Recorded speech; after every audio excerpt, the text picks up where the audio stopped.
Good evening everyone.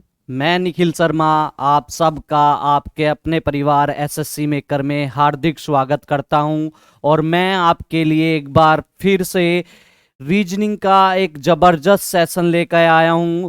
और ये जो सेशन है ये रेगुलर हो रहे हैं और रोज की जो टाइमिंग है हमारी वो इवनिंग की 4 बजे की है। इसी के साथ हम लोग अपना सेशन का आगाज करते हैं। और सेशन का पहला क्वेश्चन आपके सामने है। सेशन का पहला क्वेश्चन आपके सामने है और क्वेश्चन करने की कोशिश करें। पहला जो क्वेश्चन है वो क्वेश्चन आपका देख रहे हो, कोडिंग डिकोडिंग से क्वेश्चन है। और क्वेश्चन में क्या कह रहा है, ये कह रहा है यदि किसी निश्चित सांकेतिक भाषा में फिजिक्स को CHIP लिखा जाता है तो उसी सांकेतिक भाषा में हिस्ट्री को कैसे लिखा जाएगा। हिस्ट्री को कैसे लिखा जाएगा। अगर हम क्वेश्चन पे थोड़ा सा ध्यान दें तो एक इस क्वेश्चन में एक चीज नोटिस करने वाली है। और नोटिस करने वाली क्या है, अगर आप ध्यान दोगे फिजिक्स से क्या बन रहा है, फिजिक्स से बन रहा है CHIPSSY। और आप थोड़ा सा जब इसमें ध्यान दोगे तो आपको एक चीज नोटिस होगी कि जिन जिन अल्फाबेट से फिजिक्स बना है सेम ही अल्फाबेट से अगले वाला वर्ड बन रहा है। जब भी जो वर्ड दिया है उसी से सेम उस जो अल्फाबेट उस वर्ड में यूज हुए हैं उसकी कोडिंग करने के बाद जो वर्ड आया है उसमें भी आपके सेम अल्फाबेट यूज किए हो। तो इसका मतलब वो क्वेश्चन जो है पोजीशन मेथड का क्वेश्चन है। किसका है? पोजीशन मेथड का क्वेश्चन है। तो क्वेश्चन हमें समझ में आ गया क्योंकि सेम अल्फाबेट का यूज किया है। चलो जी, जब पोजीशन मेथड का क्वेश्चन है तो देखते हैं कैसे करते हैं इस क्वेश्चन को। अगर हम ध्यान से देखें पी जो है यहां पहले नंबर पे था, इधर जाके पी चौथे नंबर पे हो गया। तो सेम इसके अकॉर्डिंग एच भी पहले नंबर पे है तो एच कहां होना चाहिए, एच जो है फिर कहां होना चाहिए, चौथे नंबर पर। लेकिन अगर ऑप्शन को ध्यान से देखें तो ऑप्शन को ध्यान से देखने पर एक चीज पता चल रही है कि एच का स्थान तो पहले का पहला ही है। तो क्या होगा इसमें, जो हम क्या होता था पोजीशन मेथड में हम क्या करते थे, पेयर बनाते थे नंबरों के और देखते थे कोडिंग करते टाइम क्या वे पेयर सेम है। पेयर को जैसे पेयर सपोज करो पी एच का पेयर बनाया और पी एच का पेयर नेक्स्ट कोडिंग में पी एच लिखा है या उसका उल्टा कर दिया। लेकिन इस क्वेश्चन में हर कोई पेयर नहीं बन रहा, कोई पेयर नहीं बनेगा, ठीक है, सिंगल सिंगल वर्ड यूज होगा। तो भाई आना तो एच जो है ये जब पी जो है पहले नंबर पे था और कोडिंग के बाद चौथे नंबर पे गया है तो सेम ऐसा ही एच भी चौथे नंबर पे जाना चाहिए था। लेकिन एच आपका चौथे नंबर पर नहीं है, इसका मतलब लॉजिक जो है कुछ और लगाया है। तो अगर हम देखें क्या वर्ड है आपका फिजिक्स, क्या वर्ड है, फिजिक्स वर्ड है PHYSICS, PHYSICS। और इसकी कोडिंग आपकी क्या बनी है, इसकी कोडिंग बनी है CHIPSSY। अब क्या करोगे, इनकी प्लेस वैल्यू लिख दो। P की प्लेस वैल्यू सबको पता है 16, H की 8 होती है, Y की क्या होती है, Y 25वें नंबर पे आता है, S 19वें नंबर पर, I 9वें नंबर पर, C जो है आपका तीसरे नंबर पर और S आपका 19वें नंबर पर। इसके बाद जो इसकी कोडिंग हुई है इसकी भी आप प्लेस वैल्यू लिख दो। तो लिखो C तीसरे नंबर पर, H 8वें नंबर पर, I 9वें नंबर पर, P 16वें नंबर पर, ये 19 19 और ये 25। तो अगर आप थोड़ा सा ध्यान लगा के देखोगे कि कोडिंग करने के बाद क्या हुआ, कोडिंग करने के बाद क्या 3 8 9 16 19 19 25। कहने का मतलब ये है कि कोडिंग करने के बाद प्लेस वैल्यू के अकॉर्डिंग सारे नंबर बढ़ते हुए क्रम में लग गए। किसमें लग गए, बढ़ते हुए क्रम में लग गए हैं, मतलब आरोही क्रम, असेंडिंग ऑर्डर में लगा दिए। किसमें, आरोही क्रम में लगा दिए हैं सारे नंबर। ठीक है, जो भी पहले जो अल्फाबेट थे उसकी कोडिंग करने के बाद सारे अल्फाबेटों को क्या कर दिया है, असेंडिंग ऑर्डर में लगा दिया गया है। तो जो पैटर्न इसमें पैटर्न पता चल गया है। अब इसी पैटर्न का यूज हम क्या करेंगे, नेक्स्ट वाले वर्ड में करेंगे। अगर मैं देखूं एच आई, किसका बताना है, HISTORY,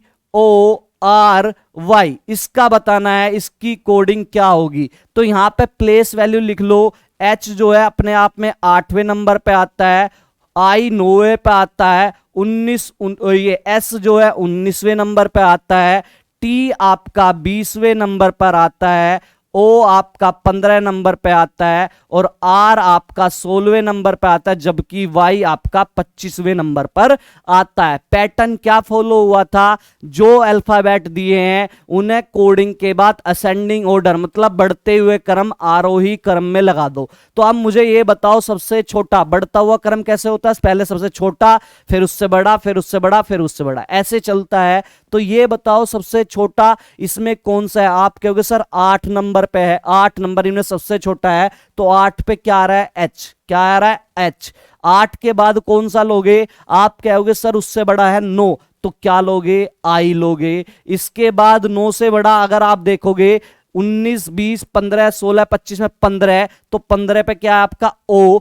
इसके बाद 15 के बाद क्या लोगे, आप कहोगे सर 16, 15 के बाद 16 आता है, तो आप 16 पे क्या लोगे, ये 18 है, सॉरी आर की कोडिंग 18 है, आर की कोडिंग 18 है, तो 15 के बाद 18 लोगे, 18 पे आप आर है, ठीक है। और 18 के बाद क्या लोगे, 19 लोगे, एस, और 19 के बाद क्या लोगे, 20 लोगे, टी, और उसके बाद लास्ट वाला 25 लोगे, ये। तो ये जो कोडिंग आ गई आपकी HIOR, क्या आ गई आपकी कोडिंग, HIORSTY,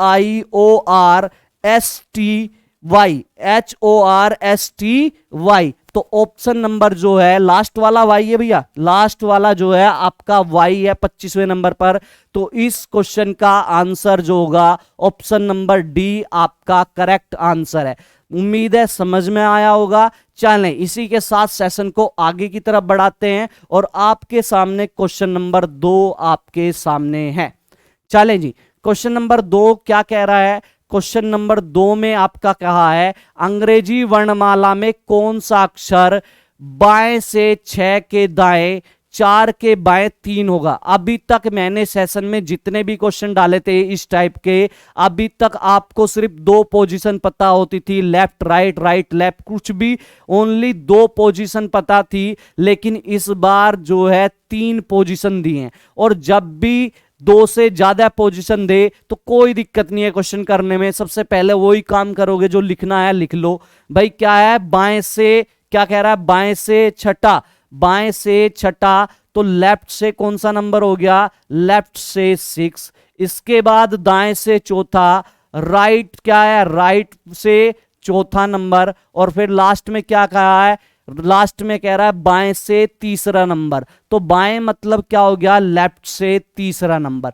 हमको पता है इसमें अगर केस सेम होगा तो माइनस करते हैं, केस सेम का मतलब लेफ्ट लेफ्ट एक साथ आए या राइट राइट एक साथ आए तो माइनस करते हैं, और अगर क्वेश्चन में केस अपोजिट हो, लेफ्ट राइट या राइट लेफ्ट एक साथ आएगा तो क्या करोगे, प्लस करोगे, और कुछ नहीं करना। यहां से देखो, यहां से ये देखो, देखो ये लेफ्ट केस था पहला, और दूसरा क्या आया है, राइट केस आया है, दोनों अपोजिट केस हैं, तो क्या करोगे, इनको प्लस करोगे। नीचे आते हैं, नीचे लेफ्ट केस है और ऊपर लेफ्ट केस था, सेम केस बन रहे हैं, तो क्या काम करोगे, जहां लेफ्ट दिखेगा वहां माइनस करोगे, और जहां राइट दिखेगा वहां प्लस करोगे, ऊपर वाले के अकॉर्डिंग। तो भैया ये काम करो अब जल्दी से। ये क्या है, 6 के बाद क्या है, प्लस 4 कर दो, और लास्ट में क्या है, माइनस है, -3 कर दो।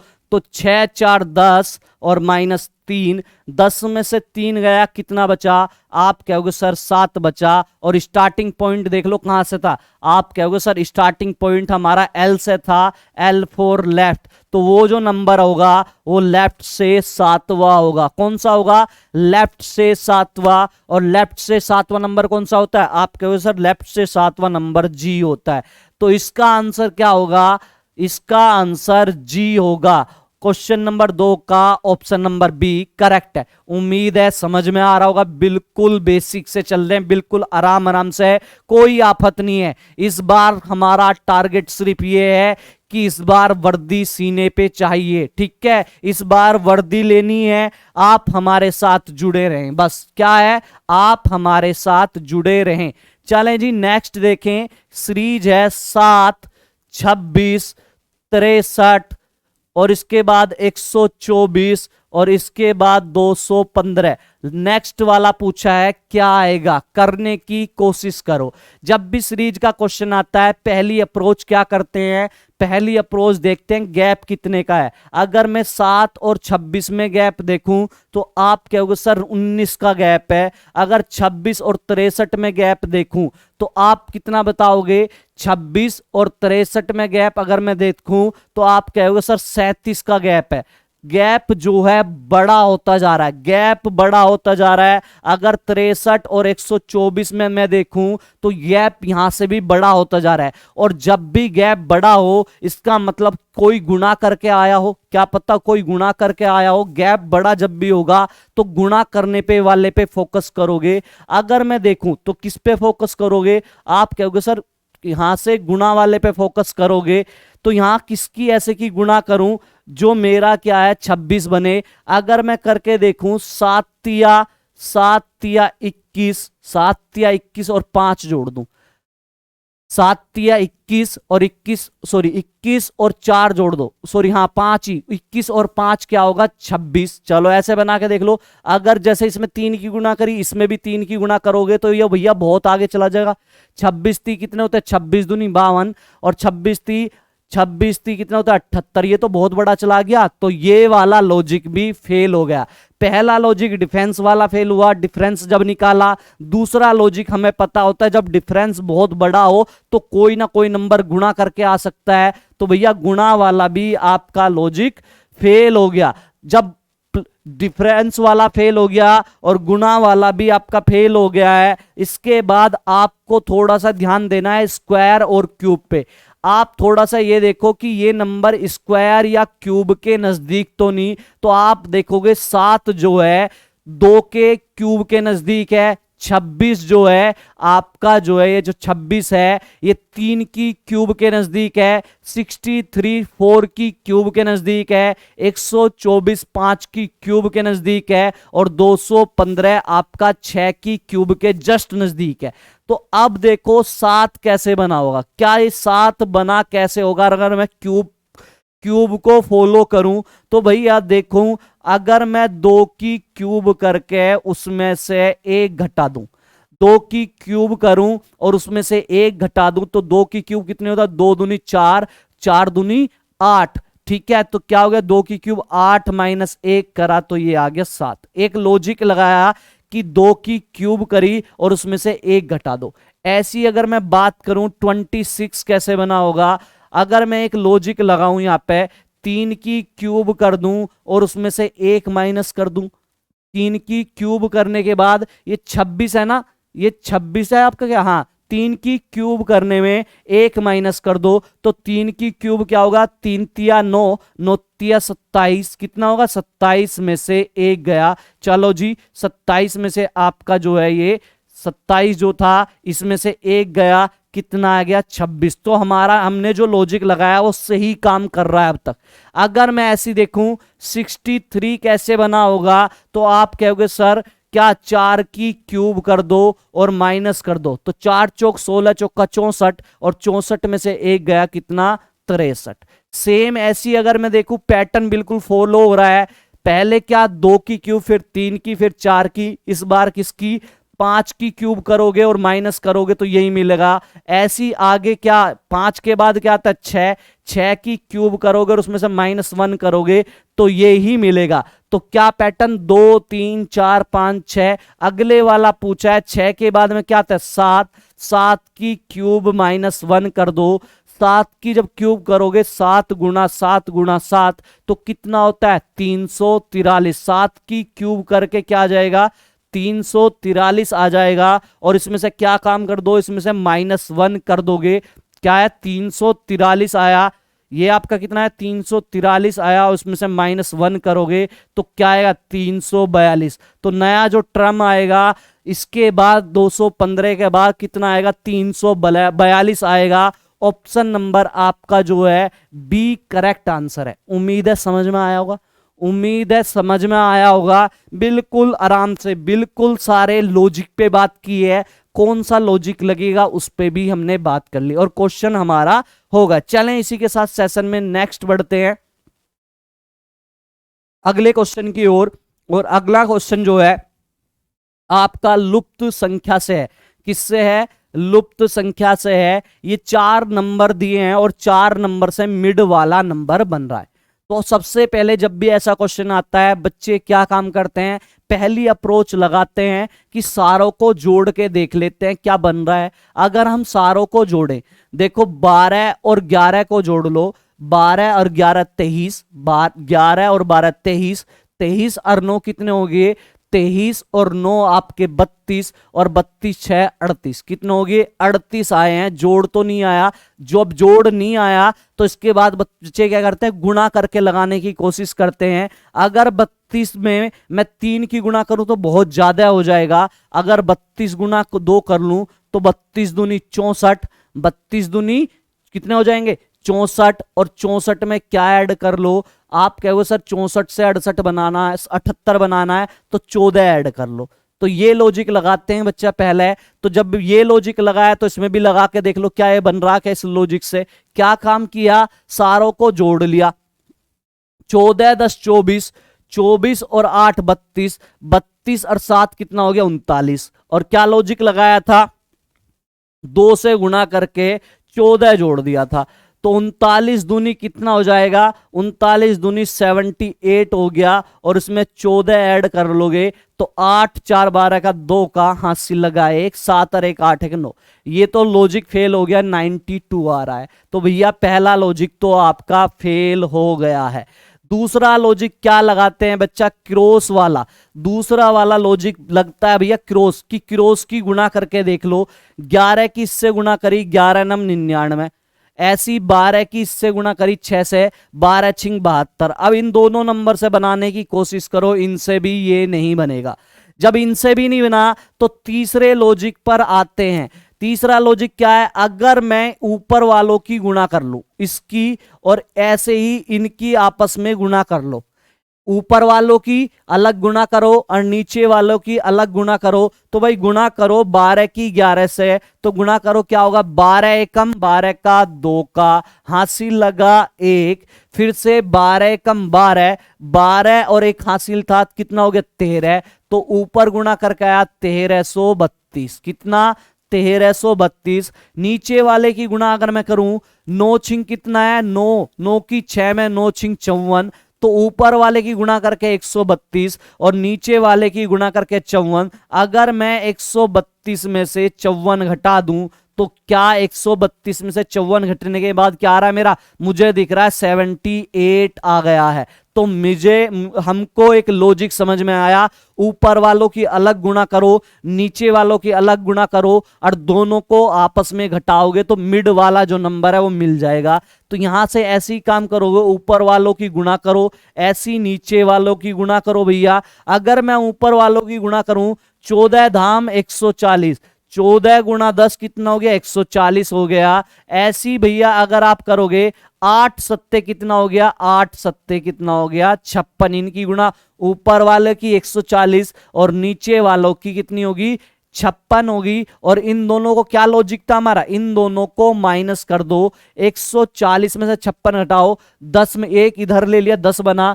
10 में से 6 गए कितने आए 4। जब 1 इधर लिया तो ये 3 बचे, 3 में से 5 जा नहीं सकते तो 1 इधर हो गया 13, 13 में से 5 गए 8।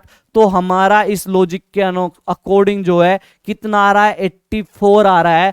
तो 24 इसका करेक्ट आंसर होगा और क्वेश्चन नंबर 4 का ऑप्शन नंबर ए आपका सही है। हर लॉजिक पे बात की, बच्चे जोन जोन सी अप्रोच लगाते हैं सारे लॉजिक पे बात की। बेटा जब भी आप रीजनिंग की जितनी ज्यादा प्रैक्टिस करते चले जाओगे ना, आपके माइंड में नए नए लॉजिक आने स्टार्ट हो जाएंगे। अगर किसी ने रीजनिंग स्टार्टिंग की है तो घबराने की जरूरत नहीं है, सबके साथ पहली बार ऐसा ही होता है। हर कोई धीरे धीरे सीखता है, मम्मी के पेट से कोई सीख के नहीं आता भैया, सब इधर ही आके सीखते हैं। तो सीखने की कोशिश करें, आप लोग सीखने की कोशिश करें। क्वेश्चन नंबर 5 एनालॉगी से क्वेश्चन है और क्या कह रहा है, 248 से 3 बन रहा है। 248 का संबंध जिस प्रकार 3 से है उसी प्रकार 328 का संबंध किससे है। अगर आप थोड़ा सा ध्यान से देख लो तो 3 बनाना 248 से 3 कैसे बना होगा, तो आपको एक चीज नोटिस नहीं हो रही क्या, ये 248 को अगर मैं 2 पार्ट में डिवाइड कर दूं, ये 248 है, अगर इसे मैं 2 पार्ट में देखती आ रहा है, 248 को 2 पार्ट में ऐसे डिवाइड कर दूं और भाग कर दूं 8 से अगले वाले पार्ट में, तो 8 तिया 24। एक लॉजिक लगाया, देखते दिख रहा था एक लॉजिक, 3 बनाना 3 ऐसे भी तो बन सकता है। यही लॉजिक हम अगले वाले नंबर में अगर मैं लगा के देखूं, क्या था 328 था, इसे 2 पार्ट में डिवाइड किया, अगर इस वाले पार्ट से भाग करूं 8 चौक 24, तो मेरा लॉजिक भैया लग गया। यहां इस क्वेश्चन का आंसर क्या आएगा, इस क्वेश्चन का आंसर आपका 4 होगा। ऑप्शन नंबर ए आपका करेक्ट आंसर है। उम्मीद है समझ में आया होगा, बहुत अच्छे से पढ़ रहे हैं, ठीक है। क्वेश्चनों को समझने की कोशिश करो, ठीक है। अगर किसी ने स्टार्टिंग की है और टाइम लग रहा है तो कोई दिक्कत नहीं, सबको टाइम लगता है स्टार्टिंग में, कोई भी चीज हो धीरे धीरे सीखते हैं, ठीक है। नेक्स्ट क्वेश्चन जो है आपके सामने, छठा क्वेश्चन है, इसे करने की कोशिश करें। क्या कह रहा है, ये कह रहा है नीचे दिए विकल्प में विषम संख्या चुने, मतलब विषम संख्या नहीं है, विकल्प होगा, विषम विकल्प चुने, विषम विकल्प चुने। कहने का मतलब इसका यह है कि 4 ऑप्शन दिए हैं, 4 ऑप्शन में 3 ऑप्शन ऐसे होंगे जिनका आपस में कुछ ना कुछ संबंध होगा, एक ऑप्शन इसमें से ऐसा है जिसका बाकी के 3 से कोई संबंध नहीं है, वो ही आपको बताना है। जब ऐसे नंबर की सीरीज दे तो सबसे पहले अप्रोच, सबसे पहले आपको क्या लगानी है, जितने भी ये दे रहा है, जितनी भी बड़ी संख्या दे, सबसे पहली अप्रोच होनी चाहिए सारे नंबरों को जोड़ के देख लो एक बार, सारे नंबरों को जोड़ के देख लो। तो पहला है 25 66 71, क्या है आपका पहला, जो है पहला आपका क्या है,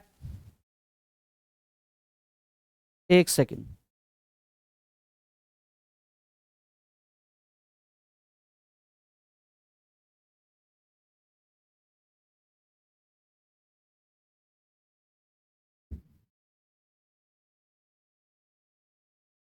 चले जी चले।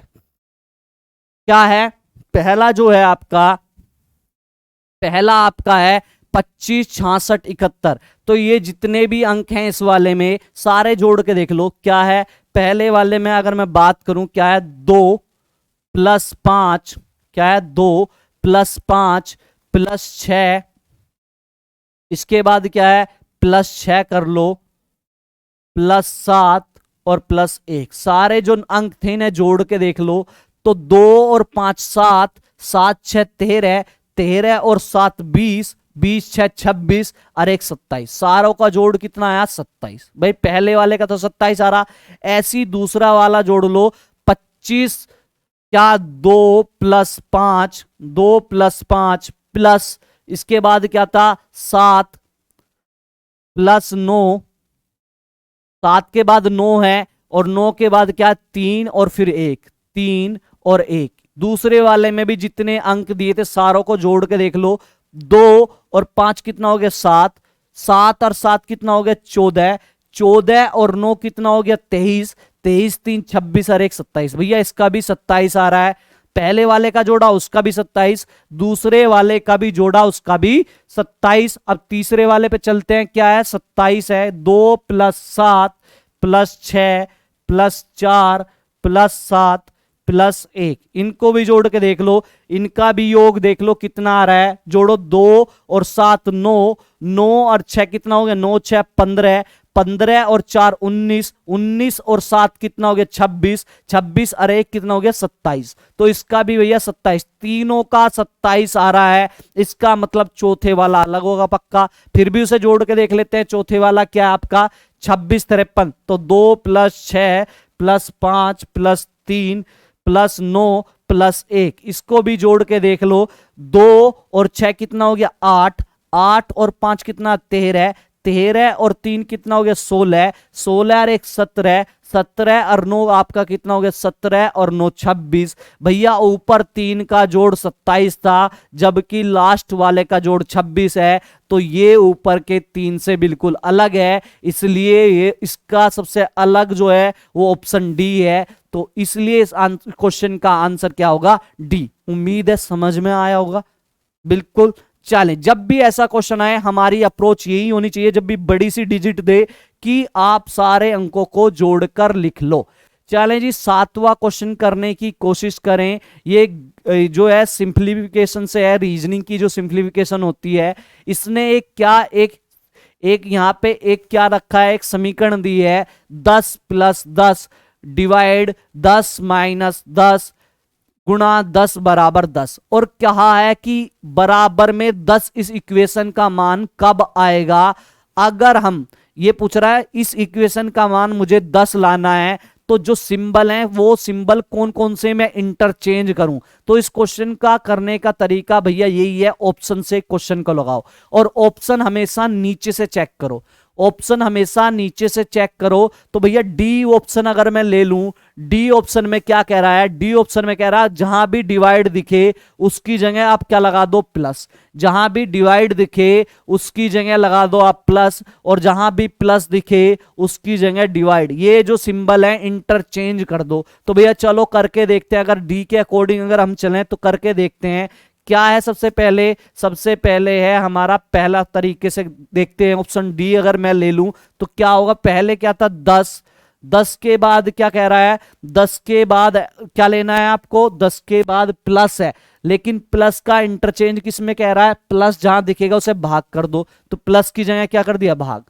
इसके बाद क्या है, फिर 10 है, और 10 के बाद क्या है, 10 के बाद सिंबल भाग का है। तो भाग का सिंबल जहां होगा, भाग का सिंबल जहां होगा वहां प्लस किया, भाग का सिंबल जहां है वहां क्या कर दोगे भैया प्लस कर दोगे। ये प्लस किया और आगे है 10 और फिर माइनस, इसमें तो कोई चेंज ही नहीं है, माइनस है, और फिर 10 × 10 है, 10 × 10 है। इस सारे को सोल्व करके 10 आना चाहिए। तो भैया चलो चेक कर लेते हैं। 10 को 10 से भाग करोगे क्या होगा, 10 से 10 भाग करेगा 1 आएगा। इसके बाद प्लस 10 माइनस 10 की 10 से गुणा होगी 100 = 10। क्लियर जी। यहां से अगर मैं देखूं 10 और 1 कितना हो गया 11, और यहां से -100 था बराबर 10। यहां से सोल्व करोगे 100 में से 11 गया -89 बराबर 10। क्या भैया दोनों साइड बराबर आई। आप कहोगे सर नहीं आई, तो इस इंटरचेंज का कोई मतलब नहीं है, ये हमारा ऑप्शन नहीं होगा। चलो अब सेकंड वाला चेक कर लेते हैं। अगर मैं सी लूं, सी में जहां प्लस दिखे उसकी जगह मल्टीप्लाई लगा दो, और जहां मल्टीप्लाई दिखेगा उसकी जगह आप प्लस लगा दो। तो भाई चलो क्वेश्चन को करने की कोशिश करते हैं। सी ऑप्शन अगर मैं ले लूं, चलो सी वाला चेक कर लो। 10 है, चलो जी 10 लिख लिया। इसके बाद प्लस है, लेकिन प्लस की जगह क्या लिखोगे, प्लस की जगह भैया मल्टीप्लाई का सिंबल। इसके बाद फिर 10 है, उसके बाद डिवाइड है, डिवाइड का तो कोई चेंज ही नहीं है, तो डिवाइड एज इट इज लगा दिया। उसके बाद क्या, डिवाइड के बाद 10 है, उसके बाद माइनस है, माइनस में भी कोई दिक्कत नहीं। उसके बाद क्या है, उसके बाद गुना है, और गुना को क्या लिख लोगे आप, प्लस लिख लोगे 10, और बराबर इधर क्या है, इधर भी आपका 10 लाना है। क्लियर। तो क्वेश्चन को करने की कोशिश करो। देखो सबसे पहले भाग करोगे तो 10 ऐसे का ऐसे ही रखोगे, गुना 10 से भाग करा 10 को क्या आया 1, तो यहां क्या आ गया आपका 1 आ गया, और माइनस क्या है 10 + 10 और बराबर 10 लाना।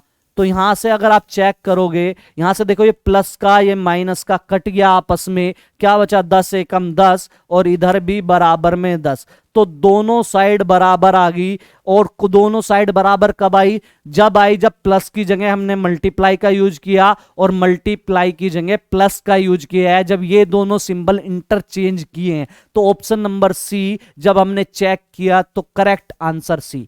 ऐसे क्वेश्चनों को ऑप्शन से करोगे और ऑप्शन नीचे से लेना। मैक्सिमम टाइम क्या होता है, एग्जामिनर सबसे नीचे वाला ही क्वेश्चन धर देता है, क्योंकि क्या बच्चे ऊपर से चेक करना स्टार्ट करते हैं।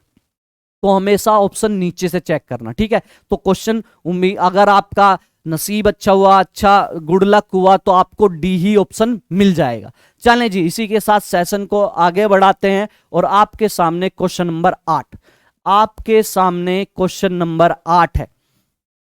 करने की कोशिश करें।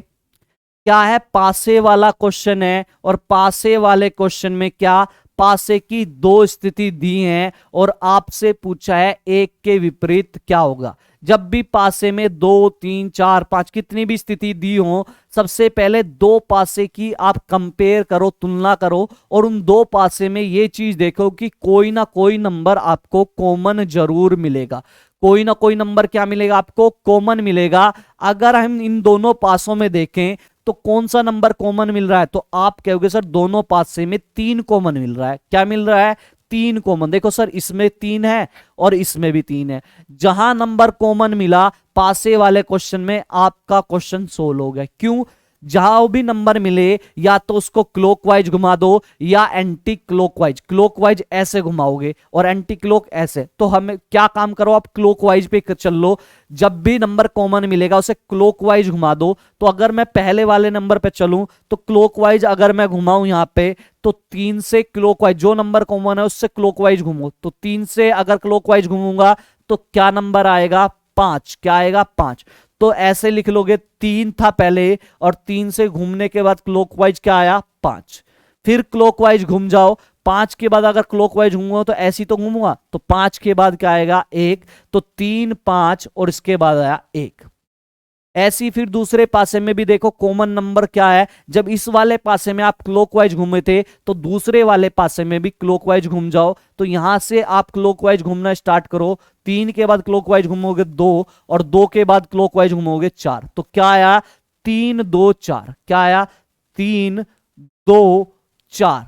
अब ये जो है ऊपर नीचे जो है ये एक दूसरे के अपोजिट है। ये इसका अपोजिट है, 1 का विपरीत 4 और 4 का विपरीत आपका 1। ऐसी ही क्या, 5 का अपोजिट 2 और 2 का अपोजिट 5। और क्या है, जो नंबर कॉमन होता है, कॉमन का हमेशा वो नंबर होता है अपोजिट। कॉमन जो होता है, कॉमन का वो नंबर अपोजिट होता है जो नंबर इसमें मिसिंग है। भाई यहां पे जो है आपको पता है एक पासे में 6 स्थिति होती है, यहां 5 स्थिति दे रखी है। तो कौन सा नंबर मिसिंग है, 6 नंबर मिसिंग था। तो कॉमन का हमेशा अपोजिट क्या होगा, कॉमन का अपोजिट हमेशा मिसिंग नंबर होगा और मिसिंग को नंबर कौन सा था, 6 है।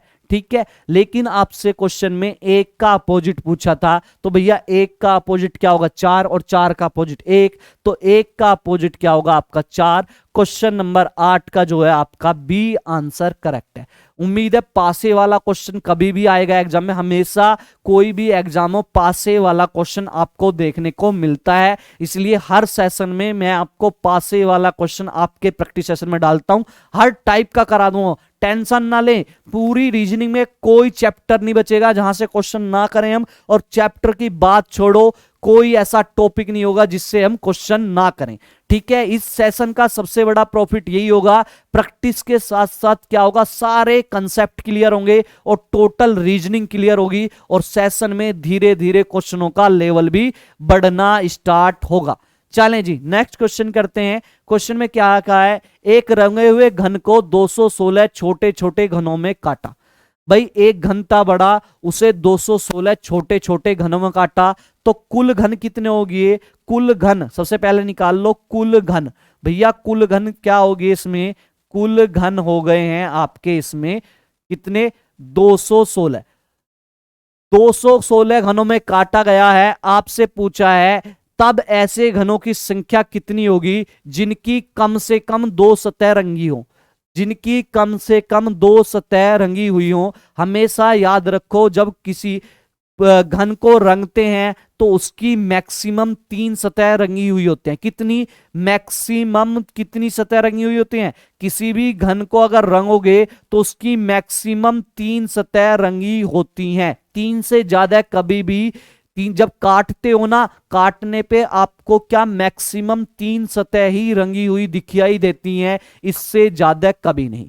क्लियर? तो इसने पूछा कम से कम 2 सतह रंगी हुई हों, कम से कम 2 सतह रंगी हुई हो। चलो जी, इसके बाद क्या, कुल घन 216 आगे। आपको पता है घन का फॉर्मूला क्या होता है? एन की क्यूब। आप कहोगे सर एन की क्यूब 216 हो, एन की क्यूब होता है घन का फॉर्मूला।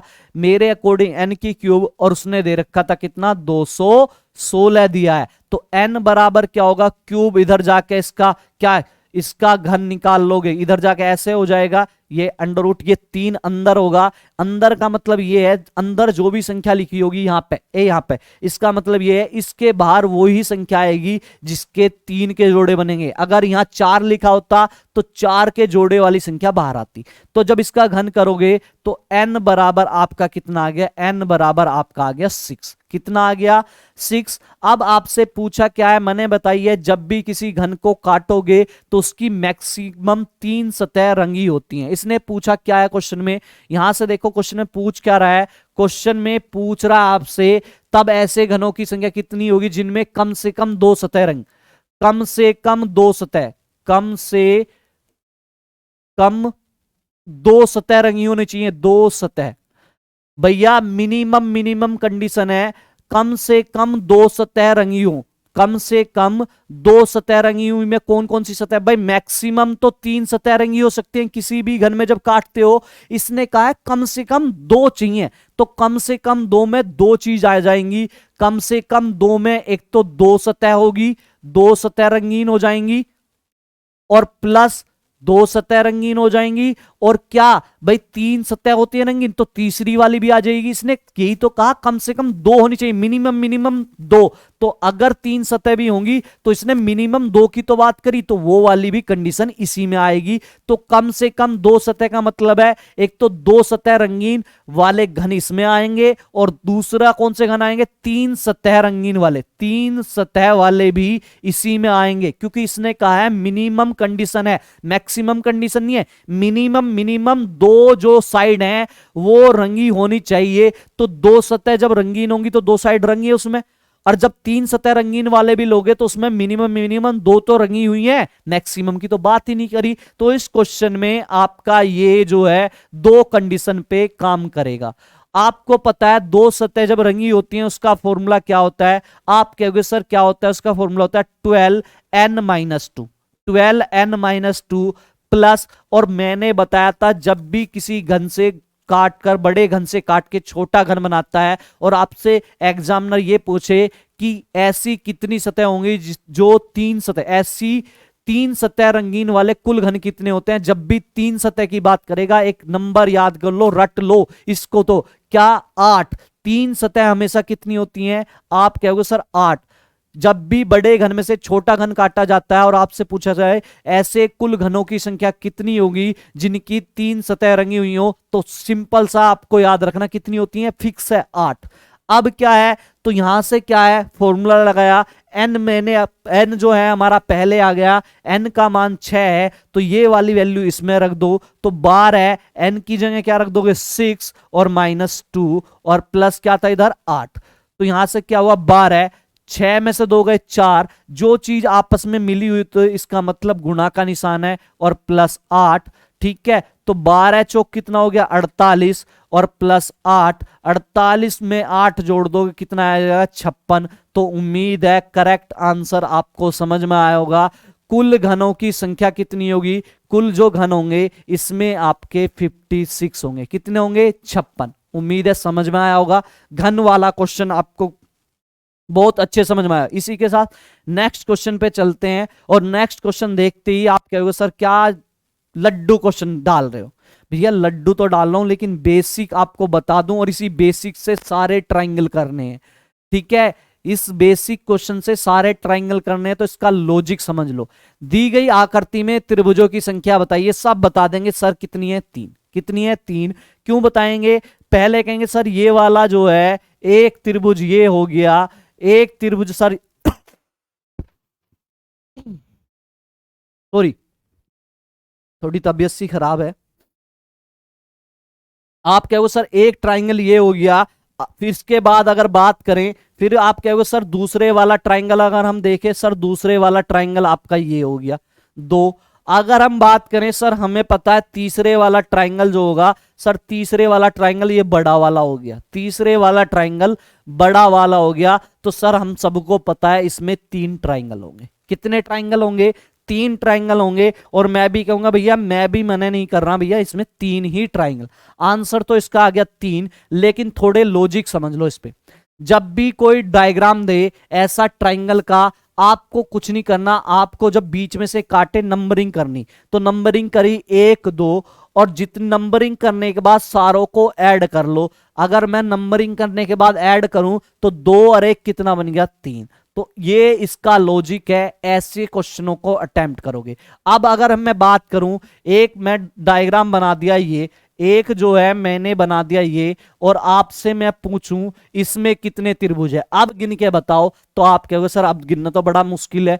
करना कुछ नहीं है इसमें, ऐसे जब भी क्वेश्चन देगा एग्जामिनर आपको सिर्फ नंबरिंग करनी है, 1 2 3 4 नंबरिंग, सिंपल क्या करनी है नंबरिंग, और सारों को ऐड करके लिख देना है। सारों को क्या करना है? ऐड करके लिख देना है। सिर्फ सारों को जब नंबरिंग करी नंबरिंग को जोड़ के लिख दो, 1 और 2 3, 3 और 3 6, 6 और 4 10। समझ में आ गया? इस टाइप के क्वेश्चन जितने भी होंगे उम्मीद है सब कर लोगे। अगर मैं ये दूं, अगर मैं कह दूं चलो इसमें बताओ आप कितने ट्राइंगल है, अगर मैं कह दूं ये ऐसा डायग्राम बना दिया और इसमें बताओ आप कितने ट्राइंगल है, तो आप क्या काम करोगे? सर एक काम कर लो, नंबरिंग डाल लो, 1 2 3, नंबरिंग डाल दो 4 5 6 7, क्या 6 और 1 7। आप क्या करोगे? सर नंबरिंग डालने के बाद सारों को ऐड कर लो। अब ऐड करने में भी आपको टाइम लग रहा है, ऐड करने में भी करोगे तो ऐड करने में भी तो टाइम लगेगा, और हमें टाइम बचाना है। तो जब ऐसी नंबरिंग हो तो कैसे ऐड करते हैं बस वो सिखाना था, बेसिक क्वेश्चन डाल के वो सिखाना था कैसे ऐड करते हो। नंबरिंग करी आपने, सबसे पहले क्या नंबरिंग कर लोगे। ऐड करने का छोटा सा तरीका क्या होगा इनका, नंबरिंग करने के बाद जो सबसे लास्ट वाला वर्ड है, जो सबसे लास्ट वाला वर्ड है उसको पकड़ लो। सबसे लास्ट वाला वर्ड क्या है? नंबरिंग करने के बाद आप कहोगे सर सबसे लास्ट वाला वर्ड 7 था, 7 के बाद अगले वाला वर्ड ले लो, जो भी लास्ट वाला नंबरिंग में आए उससे अगला वर्ड ले लो और दोनों की गुणा कर दो। अगला वर्ड 8 लिया और दोनों की गुणा करके आधा कर दो। क्या काम किया? लास्ट वाला नंबर, अगर शॉर्ट इनका जोड़ करना है और आपको जल्दी करना है तो क्या काम करोगे आप? जो लास्ट वाला नंबर है वो लो और उससे आगे का नंबर जो आएगा वो लो, दोनों की गुणा करके आधा कर दो। तो भैया दोनों की गुणा करो, 8 सत्ते, बस 7 से आगे 8 आएगा, दोनों की गुणा 7 या 8 56, और 56 का आधा कर दो। 56 का आधा बताओ कितना होगा? 56 का आधा आप कहोगे सर 28 होगा, या 2 चौक क्या, 2 चौक 8, 7 चौक 28। ठीक है, समझ में आ गया? अगर ऐसे जोड़ोगे तो टाइम लगेगा ना, टाइम लगेगा नहीं। अब इसमें लॉजिक लगा के देखो, अभी हमने निकाला सारों का योग कितना आया था 10, इसमें लॉजिक लगाओ, लास्ट वाला नंबर पकड़ो, क्या है लास्ट वाला नंबर? 4, और इससे अगला नंबर कौन सा है? आप कहोगे सर 4 से आगे 5 है, तो दोनों की जो नंबर लास्ट है और उससे आगे जो नंबर आए दोनों को ही गुणा करके आधा कर दो। तो दोनों की गुणा क्या होगी? 5 चौक 20 और 20 का आधा 10। आया नहीं आया 10? कितनी जल्दी आ गया? इसका आधा कर दो तो क्या आएगा? 10। समझ में आ गया? अगर सपोज करो एक और डायग्राम अगर मैं देना चाहूं, इसमें बताओ कितने त्रिभुज होंगे। ये त्रिभुज, ये एक डायग्राम है, इसमें बताओ आप कितने त्रिभुज होंगे। तो एक बेसिक फिगर से मैंने क्या काम किया, आपको सारे क्वेश्चन लगवा दिए।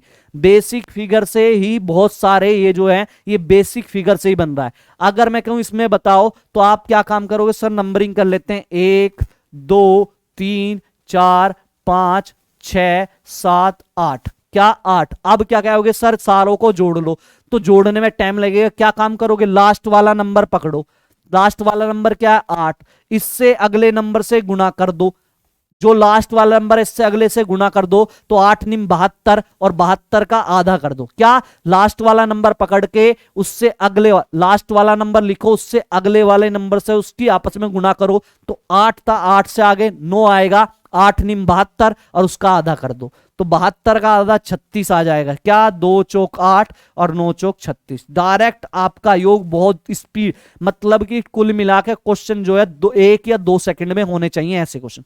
उम्मीद है समझ में आया होगा। चलें इसी के साथ सेशन को आगे बढ़ाते हैं। बेसिक से सारी फिगर मैंने आपको बता दी है, बेसिक से सारी फिगर बता दी है।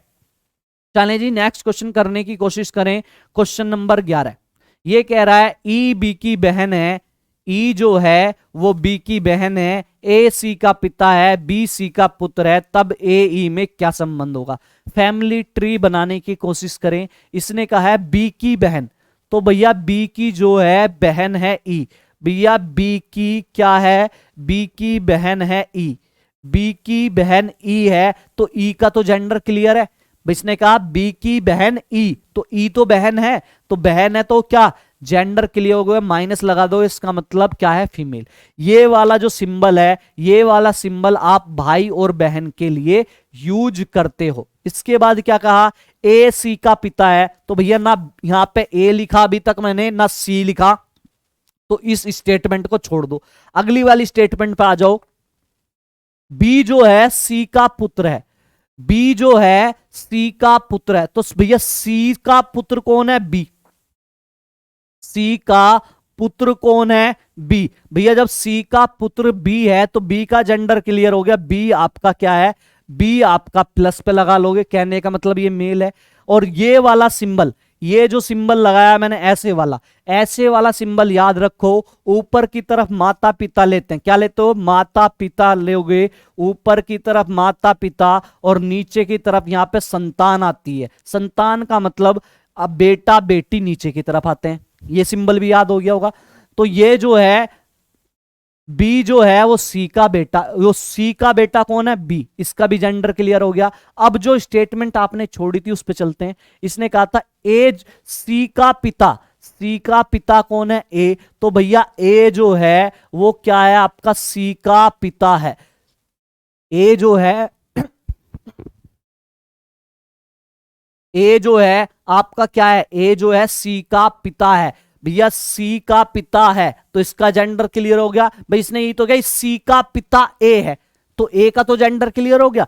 अब आपसे पूछ रहा है ए का ई से क्या संबंध है, ए का जो है ई से क्या संबंध है, ए का जो है वो ई से क्या संबंध है। ये जो है ए क्या लगता है ई का, ये कह रहा है ए का ई से क्या संबंध है, मतलब कि ए क्या लगता है ई का। अगर देखें सी का जेंडर तो क्लियर नहीं है, सी जो है सी का जेंडर क्लियर नहीं है, वो ए का बेटा भी हो सकता है और ए की बेटी भी। अब देखो ये इसका बेटा या बेटी है और ये जो है बी, बी क्या हुआ, बी और ई भाई बहन है। तो भाई एक बात बताओ, इसका यो माता हो या पिता हो, और पिता का पिता, पिता का पिता, दो पीढ़ी ऊपर चली गई ना, ये पीढ़ी तो पिता वाली और ये पीढ़ी जो है दादा या नाना वाली। जब इसका जेंडर क्लियर नहीं है कि ये सी क्या है, माता है या पिता, वो क्या मेल है या फीमेल है, मेल है या फीमेल है पता नहीं है, तो भैया ऊपर वाला पीढ़ी तो दूसरी पीढ़ी पे चलेगी। तो भैया ये जो होगा ए क्या होगा, ई का जो है या तो दादा होगा या भैया नाना होगा। क्योंकि आप एक बात बताओ, बी और ई भाई बहन होगी और सी इनका माता है या पिता है, माता है या पिता ये तो पता नहीं है, और ये जो है जो भी है ये इसका पिता है। तो क्या हो गया, ये इसका सी का पिता ए है और ये इसके बच्चे हैं। तो कहने का मतलब या तो अगर माता हुई सी तो इसका मतलब क्या नाना होंगे। अगर सी जो है जेंडर क्लियर होता, अगर पिता होंगे तो क्या होंगे, वो जो है ए दादा होंगे। तो या तो दादा होंगे या नाना होंगे। तो ऑप्शन में क्या मिल रहा है, आप कहोगे सर ऑप्शन में क्या मिल रहा है, दादा मिल रहा है। तो भैया क्वेश्चन नंबर 11 का ए आपका करेक्ट आंसर है, क्वेश्चन नंबर 11 का ए करेक्ट आंसर है। उम्मीद है समझ में आया होगा फैमिली ट्री। चलें जी नेक्स्ट क्वेश्चन पे चलते हैं और क्वेश्चन नंबर 12 करने की कोशिश करते हैं। कैलेंडर से याद है। ये कह रहा है हरि को याद है उसके पिता का जन्मदिन 13 और 16 जून के बीच है। भाई देखो हरि कह रहा है मुझे याद है, हरि कह रहा है, हरि ने बोला मुझे याद है भैया मेरे पिता का जन्मदिन जो है वो 13 और 16 जून के बीच आता है। तो भैया 13 और 16 जून के बीच कौन कौन सी डेट पड़ती है? आप कहोगे सर 14 या 15। तो हरि के अकॉर्डिंग या तो 14 को बर्थडे है उसके पिता का या फिर 15 को बर्थडे है। चलें आगे बढ़ते हैं। जबकि उसकी बहन को याद है उनके पिता का जन्मदिन, उनके पिता का जन्मदिन 14 और 18 के बीच पड़ता है। हैरी की बहन है, हैरी की सिस्टर है, वो कह रही है मुझे याद है भैया, मुझे याद है कि डैडी का जो बर्थडे है वो 14 और 18 के बीच पड़ता है। तो भैया सिस्टर के अकॉर्डिंग बर्थडे कब होगा? 14-18 के बीच, या तो 15 को या 16 को या 17 को। भैया हैरी के अकॉर्डिंग 14-15 और सिस्टर के अकॉर्डिंग 15-16-17। तो भैया ये बताओ कि फिक्स डे कौन सा है जब फादर का बर्थडे है। तो जब ऐसा क्वेश्चन आएगा तो दोनों में से एक चीज याद रखना, दोनों जब कंडीशन बनाओगे आप एक नंबर कॉमन होगा और वही कॉमन नंबर ही फिक्स डेट होगी। तो यहां अगर मैं देखूं यहां कॉमन नंबर क्या मिल रहा सर, यहां भी 15 है और यहां भी 15 है। तो भैया कॉमन नंबर जो भी होगा वो ही आपके जो है डैडी का फिक्स बर्थडे होगा। तो भैया 15 जून को, क्योंकि 15 जून देखा जाए पहले हैरी की कंडीशन में भी ठीक है 15 जून, और दूसरे में देखे सिस्टर के अकॉर्डिंग भी जो कंडीशन दी थी उसके अकॉर्डिंग भी सही है। तो इसका आंसर क्या होगा? ऑप्शन बी इसका करेक्ट आंसर होगा। उम्मीद है समझ में आया होगा। चले जी इसी के साथ सेशन में आगे बढ़ते हैं और क्वेश्चन नंबर 13 की तरफ चलते हैं। 13वां क्वेश्चन आपका घड़ी से, 13वां जो क्वेश्चन है वो आपका जो है वो घड़ी से है। क्या कह रहा है? एक घड़ी में 7:30 हो रहे हैं, तो बताइए घड़ी की दोनों सुइयों के मध्य कितनी डिग्री का कोण होगा। 7:30 बज रहे हैं, 7:30 हुए हैं। तो ये पूछ रहा कि घड़ी की जो दो सुई हैं, एक घंटे वाली और दूसरी जो है मिनट वाली, उनके बीच कितने एंगल का कितना कोण होगा, उनके बीच कितना एंगल होगा। तो आपसे ये पूछा है। आप याद रखना घड़ी वाले क्वेश्चन में जब भी क्या होगा, घंटे और घड़ी के बीच एंगल पूछे, किन्हीं भी दो सुइयों के बीच एंगल पूछे, तो हमेशा एक टाइम में दो एंगल निकलते हैं। याद रखना एक टाइम में कितने एंगल निकलेंगे? दो एंगल निकलेंगे। और जब भी एंगल पूछे, दो सुइयों के बीच एंगल पूछे, तो कुछ नहीं करना, सिंपल सा फॉर्मूला याद रखना, थीटा इजिकल टू 60h, और ये वाला सिंबल माइनस का ही होता है, ये वाला सिंबल एज ए माइनस का ही होता है। ठीक है, 60h 11m बाई 60h हो गया माइनस 11m अपॉन 2। ये फॉर्मूला याद रखना है जब भी एंगल पूछे दो घड़ियों के बीच, और आपको फॉर्मूला लगाना है और क्वेश्चन का आंसर आपका आ जाए। इस सिंबल का मतलब है, इस सिंबल का मतलब माइनस ही है, लेकिन माइनस कैसे है? अगर पहले वाला बड़ा आ जाए और दूसरे वाला छोटा आ जाए तो पहले में से दूसरा घटा लो। कभी अगर दूसरा बड़ा आ जाए, दूसरा नंबर बड़ा आ जाए और पहला छोटा आ जाए तो दूसरे में से पहले घटा लो। कहने का मतलब इस सिंबल का मतलब ये है माइनस का नहीं आना है। माइनस मतलब कि सोल्व करने के बाद माइनस नहीं आना, जोन सा बड़ा हो उसमें से छोटा घटा लो। इस सिंबल का मतलब इतना ही है। अब ये H और M भी समझ लो। H का मतलब क्या होगा? H का मतलब होगा हावर। H का मतलब क्या होगा? हावर मतलब घंटे। H किसको डिनोट करेगा? घंटों को डिनोट करेगा। ठीक है, और जो आपका M है, M4 होगा आपका मिनट। कितना? M4 होगा आपका मिनट। M का मतलब क्या होगा? मिनट होगा। क्लियर, समझ में आ गया? ये चीज है। अब टाइमिंग में क्या दिए हैं? 7:30। क्या दिया है? 7:30। तो घंटे कितने हैं? H बराबर 7 है, M बराबर 30 है। आपके पास फॉर्मूला है, फॉर्मूला लगा दो। तो फॉर्मूला अगर मैं लगाऊं तो थीटा बराबर 60, H का मान हमारा 7 है, माइनस 11, M का मान कितना है? M बराबर देखो कितना है? M बराबर आप कहोगे सर 30 है, और बट्टे 2। इसे सोल्व कर लो और कुछ नहीं है। तो यहां से करोगे 7 से इसकी गुणा करो 60 की, तो 0 क्या आया? 0 आया। 7 छिंग 42, 420 आ गया। माइनस 11 से इसकी गुणा करो 0, 11 तिया 33, तो 11 तिया 33/2। तो यहां से करोगे 420 में से 330 घटाओगे तो कितना आएगा, आप कहोगे सर 90। कितना होगा, कितना आएगा 90 और बटे 2। तो क्या आ गया एंगल, एंगल आ गया थीटा बराबर 45 डिग्री।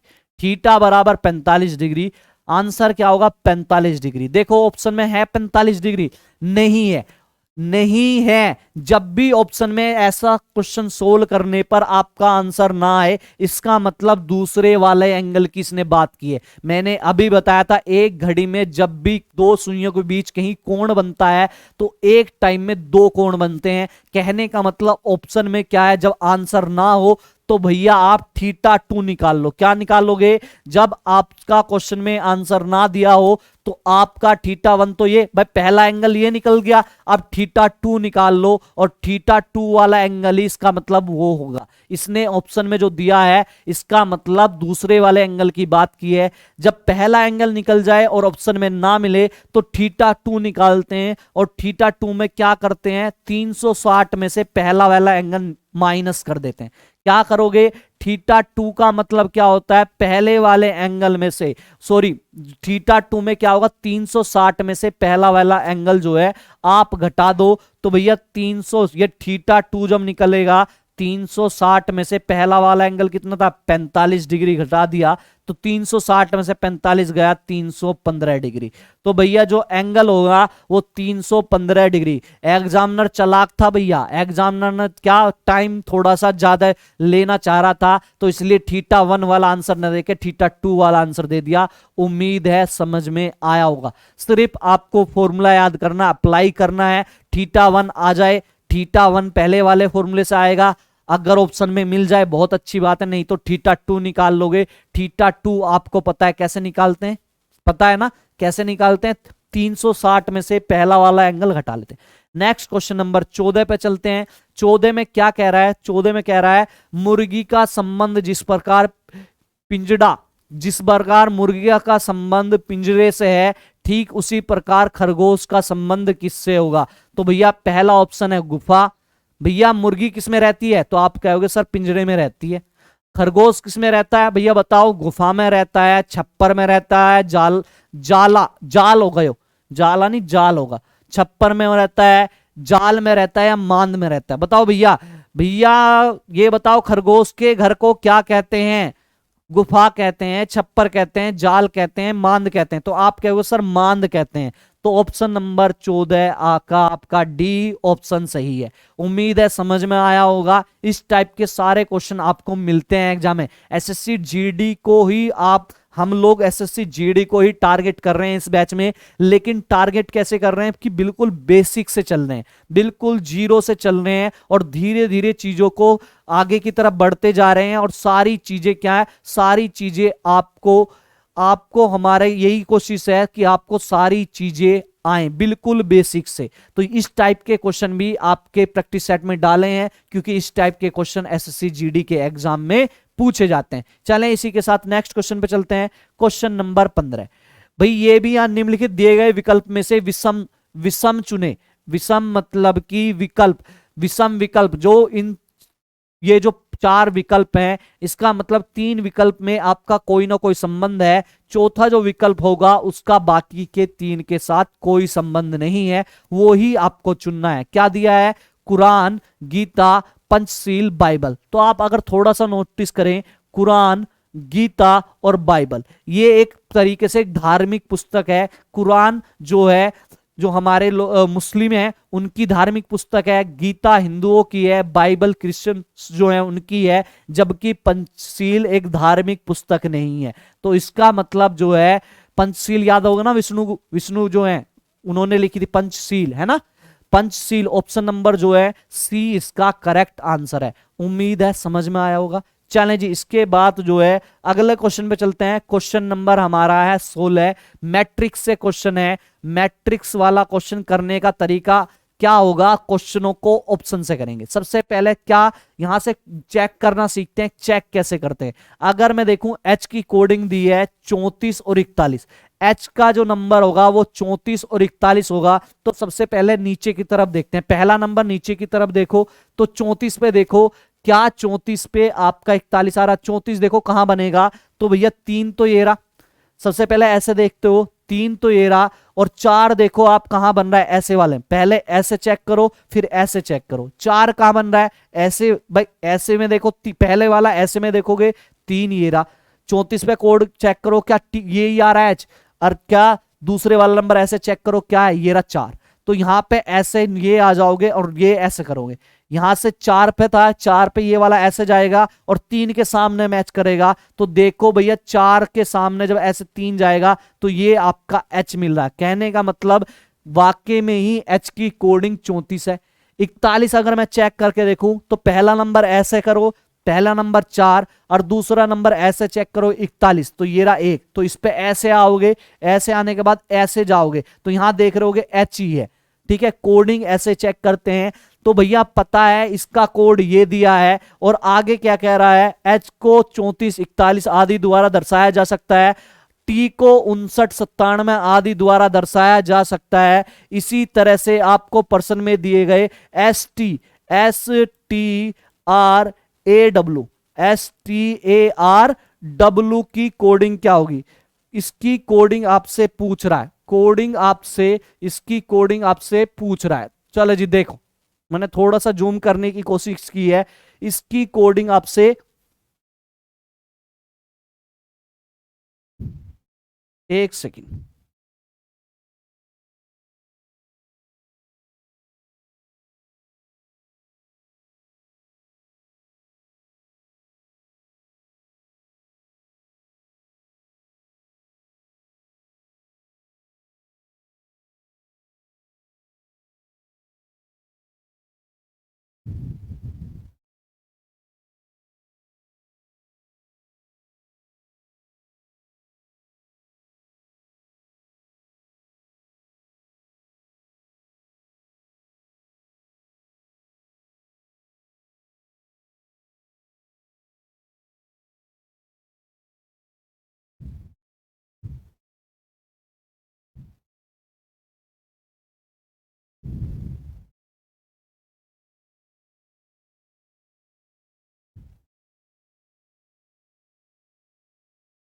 एक सेकंड, एक सेकंड,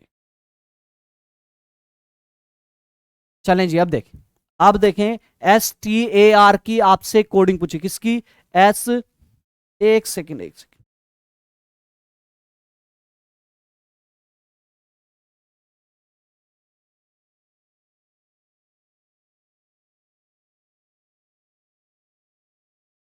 चले, 15वां क्वेश्चन था, नीचे दिए गए विकल्प, ये आपका हो गया। वो वाला क्वेश्चन ऐसे करते हैं, अगली क्लास में कर लेते हैं, कोडिंग डिकोडिंग, ये जो था आपका मैट्रिक्स वाला क्वेश्चन नेक्स्ट क्लास में कर लेते हैं, अभी टेक्निकल इशू है थोड़ा सा। चलें, इसी के साथ आपका जो है, ये जो है आपका फौजी बैच जो था, ये आपका फौजी बैच जो था, पहले इसका प्राइस जो था 500 रुपए था, लेकिन क्या हुआ, दिवाली का ऑफर, दिवाली के ऑफर पर ये प्राइस घट के, ये आपका प्राइस घटने के बाद कितना हो गया, मात्र 250 रुपए हो गया। कितना रुपया हो गया, मात्र जो इसका प्राइस हो गया आपका, मात्र इसका प्राइस कितना हो गया आपका, 250 रुपए हो गया।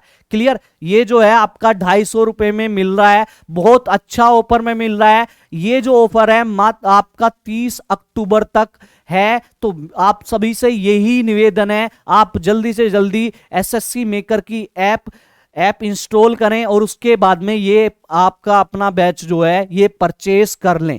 ठीक है, इसके बाद ये जो है एसएससी सीजीएल का जो है ये 2022 जो है, इसका प्राइस पहले 999 रुपए था, और जो दीपावली के ऑफर पर जो है, जो घटकर कितना हो गया, जो घटने के बाद 600 रुपए हो गया है। आप एसएससी मेकर ऐप इंस्टॉल करें फोन में और जल्दी से जल्दी क्या ये वाला बैच परचेस कर लें, क्योंकि सबको पता है इस बार वैकेंसी बम्पर है एसएससी सीजीएल में, और हमारी एसएससी मेकर की जो एक टीम है बहुत अच्छे से एसएससी सीजीएल सारे एग्जामों पर आप लोगों की प्रिपरेशन अच्छे से कराती है। चलें जी, इसी के साथ ये जो है आपका मैथ्स बिल्कुल बेसिक से कोर्स है। ये जो है आपका उत्तर प्रदेश पुलिस का जो बैच है, इसकी फीस पहले 799 रुपए थी, लेकिन ये जो है फीस जो है आपकी घटकर कितनी रह गई है, मात्र 399 रुपए रह गई है। आप एसएससी मेकर ऐप डाउनलोड करें और ये वाला बैच जो है मात्र 399 रुपए में परचेस कर सकते हैं। आज के लिए सिर्फ इतना ही। जय हिंद, जय भारत।